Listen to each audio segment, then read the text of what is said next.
Rice paddies and farmlands below came into view.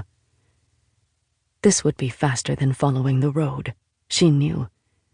But she also knew that if Ma or any of the villagers saw her, they would shake their heads with annoyance. Mulan always seemed to veer off the road.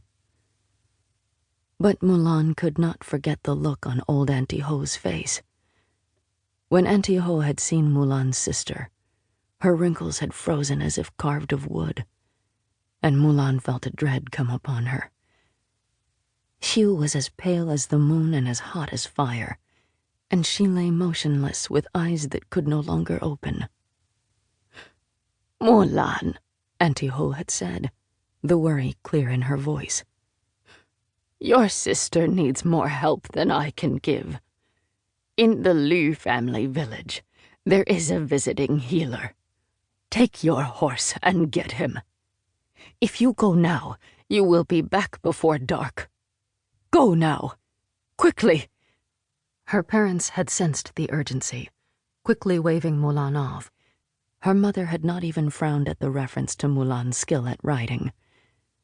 Just before, Ma had been chiding her for riding Blackwind so often. "You try the patience of an immortal. What girl rides a horse all the time?" Ma had scolded, as Mulan flushed with shame.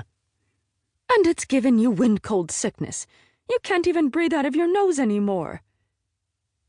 "Maybe this healer will be able to clear my nose, too," Mulan thought. But she knew she was only trying to distract herself from thinking about Xiu. How Xiu's eyes, so full of panic and fear, had dulled to be as unseeing as stones, and how her hands had fluttered and fallen to stillness, like the petals of a dying magnolia flower. That was only a spider bite, Mulan thought. She had teased Xiu hundreds of times about spiders. She had joked about spiders in her hair, spiders in her teacup, with Xiu screaming as if the mere thought of a spider would kill her. But a spider bite couldn't... Xiu couldn't... Mulan leaned forward. "Faster, Blackwind," she murmured into the horse's ear. They finally clambered onto the road, thundering past the layers of rice paddies. The plants swayed in their wake, waving thin leaves in greeting as if compensating for the farmers who had already left for their dinners. Mulan squinted in the early evening light, hoping to see her home in the distance. At least the healer had been easy to find. The Liu villagers had immediately pointed her to the right home, and when she had burst in, she had gasped in surprise as well as exertion. Mulan was used to Auntie Ho with her bent back and dappled skin. She had been expecting another wizened, plain-clothed healer.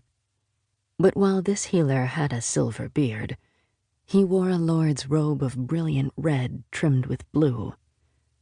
His eyes were strange, unusually light-colored. They were amber with pupils that burned like two black coals, which Mulan found disconcerting, yet also oddly familiar. He had stood as if expecting her, his yellow bag already looped across his chest. My sister," Mulan had stuttered. "Bitten by a spider." In return, he had given her a long, hard stare before simply nodding. "Let's go," he said. And finally, they were almost there.